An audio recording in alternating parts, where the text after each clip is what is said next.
Ahmedabad RTO circle નજીક ડિમોલિશનની કામગીરી થઈ। મેટ્રો બ્રિજ નીચે દબાણ હટાવવાની કામગીરી હાથ ધરવામાં આવી।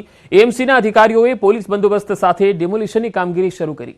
એક વ્યક્તિએ પોતાની જમીન હોવાનો દાવો કર્યો। અગાઉ મેગા પ્રોજેક્ટ સાથે જમીન સંપાદન અંગે ડીલ થઈ હતી, છતાંય એએમસીની ટીમે કોઈ નોટિસ વગર ડિમોલિશન શરૂ કર્યું હોવાના આરોપ છે।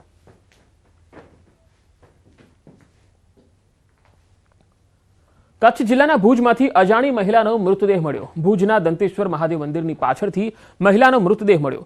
મોચીરાઈ રોડ પર કૂવામાં મહિલાનો મૃતદેહ મળી આવ્યો। ભુજ ફાયર વિભાગે મૃતદેહને બહાર કાઢ્યો। સમગ્ર મામલે પોલીસે વધુ તપાસ હાથ ધરી।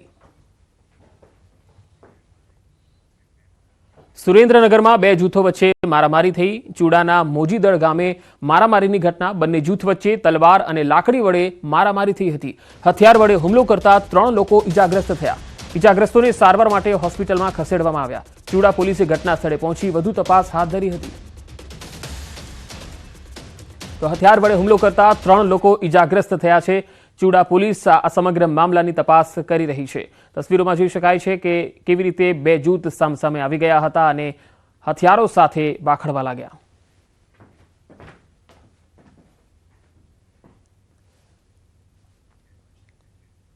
રાજ્યના વધુ સમાચારો પર નજર કરીશું। હાલ રોકાઈશું એક વિરામ માટે।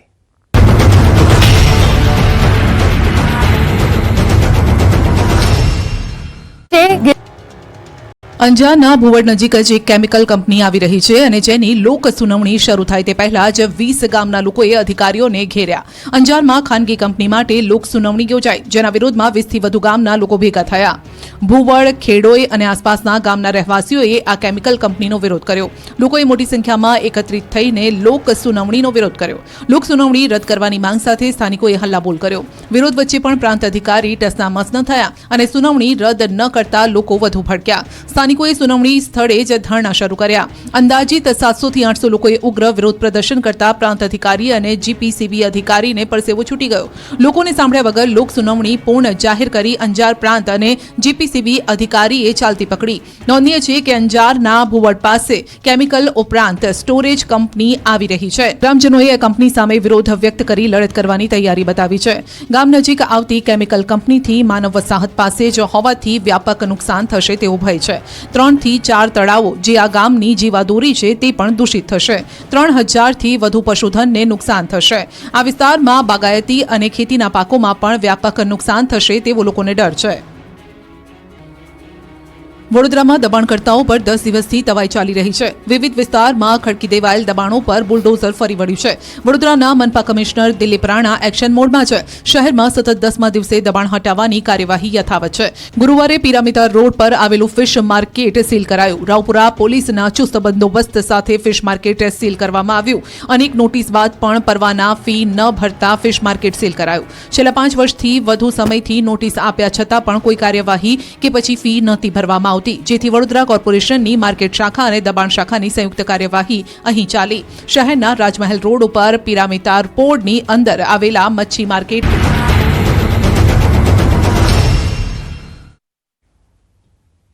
Welcome back. બંગાળની ખાડીમાં સાંજ સુધીમાં બનશે વાવાઝોડું, જે આવતીકાલે તમિલનાડુ પુડુચેરીના કિનારે ટકરાશે।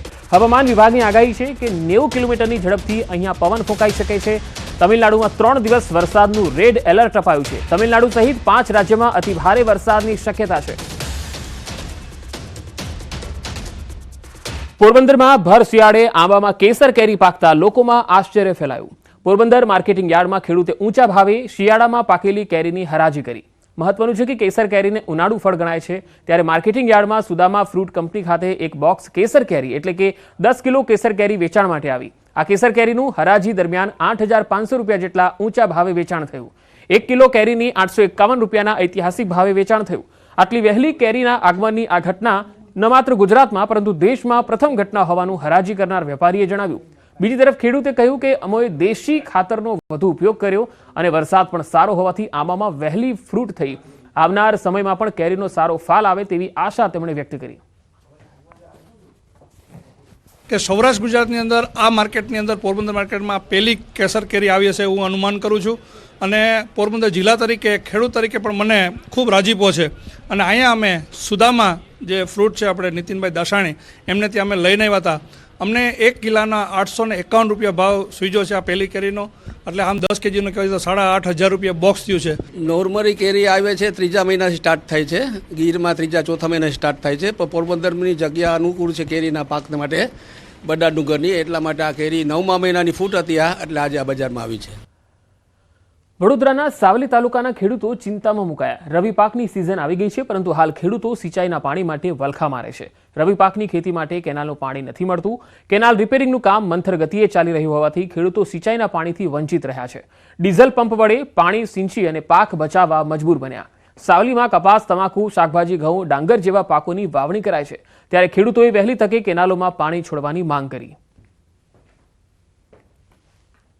અત્યારે રવિ પાકનો સિઝન આવી ગયો છે, એના માટે સરકારને અમને વિનંતી છે, કેનાલની અંદર પાણી છે નહીં ને વહેલી તકે અમને પાણી આપી લે તો બહુ સારું છે.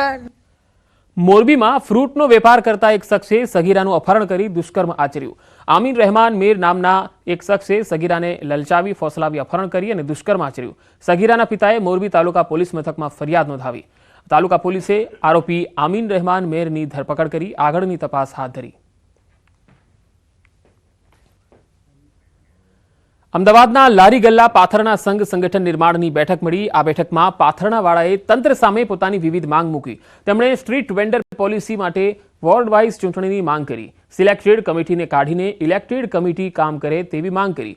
સાથે જ જ્યારે પણ સામાન ઉપાડવામાં આવે ત્યારે કોઈ પણ ચાર્જ લેવામાં ન આવે તેવી માંગ કરી. આ તમામ માંગ સાથે 1 ડિસેમ્બરના રોજ લારી ગલ્લા પાથરણા સંઘના 10,000 લોકો એએમસી કચેરીનો ઘેરાવ કરશે અને વર્ષ 2026માં કોર્પોરેશનની ચૂંટણીમાં 1 લાખ લોકો મત ન આપે તે માટે માંગ કરશે. આજે અમદાવાદ શહેરના 15થી 20 વિસ્તારના મુખ્ય આગેવાનોની કમિટી પણ બનાવાઈ. 10,000થી વધારે લારી ગલ્લાના પાથરણાવાળા મ્યુનિસિપલ કમિશનર દાણાપીઠનો ઘેરાવ કરવાના છે અને 2026માં જે કોર્પોરેશનની ચૂંટણી આવી રહી છે એમાં અમદાવાદના 1 લાખ લારી ગલ્લાના પાથરણાવાળા તો કોઈ પણ સંજોગોમાં જે તે સરકાર અમારી વાત કરશે એને વોટ આપશું, જે સરકાર અમારી વિરોધી અમારા ધંધા છીનવી રહેશે અમે કોઈ પણ સંજોગોમાં વોટ નહીં આપીએ.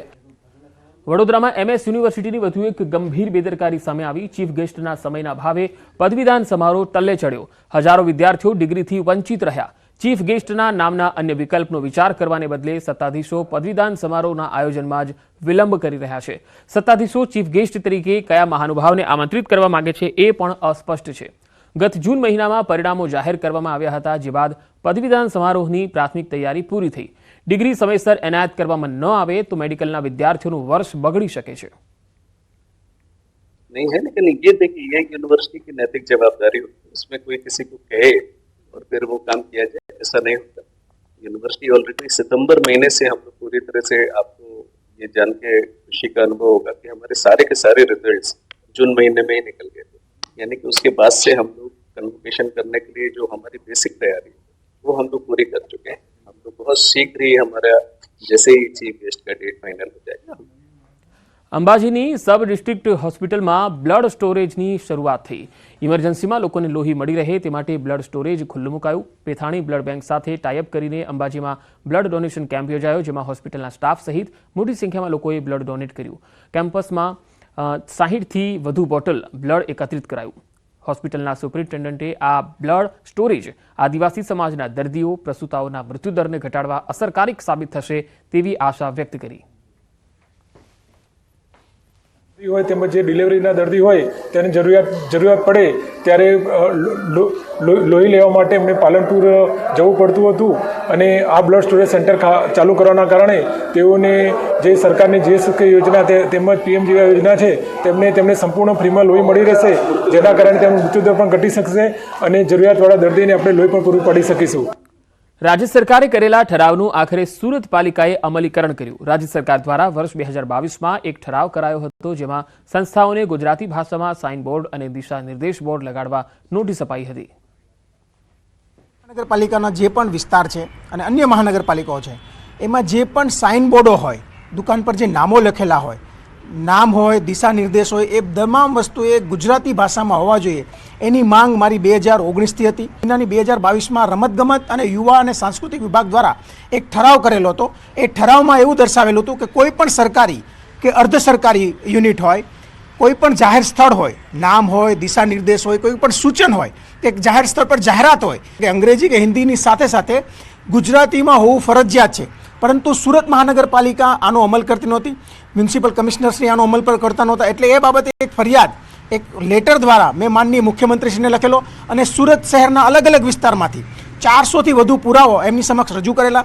નામ લખેલા છે એ અન્ય ભાષામાં છે, માનો કે ઇંગ્લિશમાં કે હિન્દીમાં, તો સાથે સાથે ગુજરાતીમાં લખવા ફરજિયાત છે.